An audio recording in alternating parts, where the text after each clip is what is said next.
എല്ലാവരും നന്നായിട്ട് എൻജോയ് ചെയ്തില്ലേ? എനിക്ക് ഈ പറഞ്ഞ പോലെ തന്നെ മാം പറഞ്ഞ പോലെ തന്നെ വന്നപ്പം 2 കുട്ടികളുടെ കുട്ടികളാണ്. അപ്പൊ അവരെ എങ്ങനെ സെറ്റ് ആക്കും എന്നുള്ളൊരു ടെൻഷൻ ആദ്യമേ ഉണ്ടായിരുന്നു.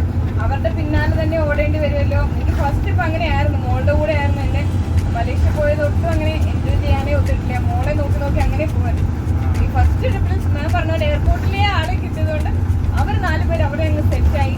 ഞങ്ങൾ ഞങ്ങളുടെ രീതിയിൽ ഞങ്ങൾ എൻജോയ് ചെയ്തു. കുട്ടികൾ കുട്ടികളുടെ രീതിയിൽ എൻജോയ് ചെയ്തു. എനിക്ക് മൊത്തത്തിൽ ഇഷ്ടമായി. പിന്നെ മാംഗോ നമ്മുടെ എക്സ്പേർട്ട് ആയിരുന്നു എല്ലാ കാര്യത്തിലും. എക്സിക്യൂഷനിലാണെങ്കിലും ആൾ ഇൻഫർമേഷൻ പറയുന്നതിലാണെങ്കിലും നല്ല നല്ല നല്ല സൂപ്പർ ഗൈഡായിരുന്നു. പിന്നെ നമ്മുടെ ഡ്രൈവർ ചെയ്ത സേഫായിട്ട് നമ്മളെ ഇത്രയും ഫസ്റ്റ് ടൈം പോലെ നമ്മളെ കൊണ്ടാടുന്നു. സേഫായിട്ട് ഇത്രയും നമ്മളെ യാത്ര ചെയ്തു. എല്ലാത്തിലും എസ്പെഷ്യലി ജവാനി എല്ലാ ടീച്ചേഴ്സ് ആൻഡ് എവരിവൺ. പിന്നെ നമ്മുടെ കുട്ടികളെ കാണുന്നതിൽ എല്ലാ ആൾക്കാരും ടീച്ചേഴ്സ് ആണെങ്കിലും ഡോക്ടേഴ്സ് ആണെങ്കിലും എല്ലാവരും കുട്ടികളെ കാണുന്ന എല്ലാവരും ശ്രദ്ധിക്കുന്നുണ്ടായിരുന്നു. ആർക്കും എല്ലാവരും ഒറ്റപ്പെട്ടാരും നടന്നിട്ടില്ല. കുട്ടികളെ നോക്കുന്നതിൽ എല്ലാവർക്കും പങ്കുണ്ടായിരുന്നു. എല്ലാവർക്കും താങ്ക്സ്. പിന്നെ വിഷ്ണു അവരുടെ ചേട്ടനായിട്ട് കുട്ടികൾ അവരെ കേട്ടു. അവരെ ഇടിക്കുകയും വിഷ്ണുവിന് ചെയ്യാത്തൊന്നുമില്ല. വിഷ്ണു കുറെ അനുഭവിച്ചെന്ന് തോന്നുന്നു. കുട്ടികളെ കൊണ്ട് വിഷ്ണു ആണ് ശരിക്കും ബുദ്ധിമുട്ടിയിരിക്കും. നല്ലോണം കിട്ടിയിട്ടുണ്ട്.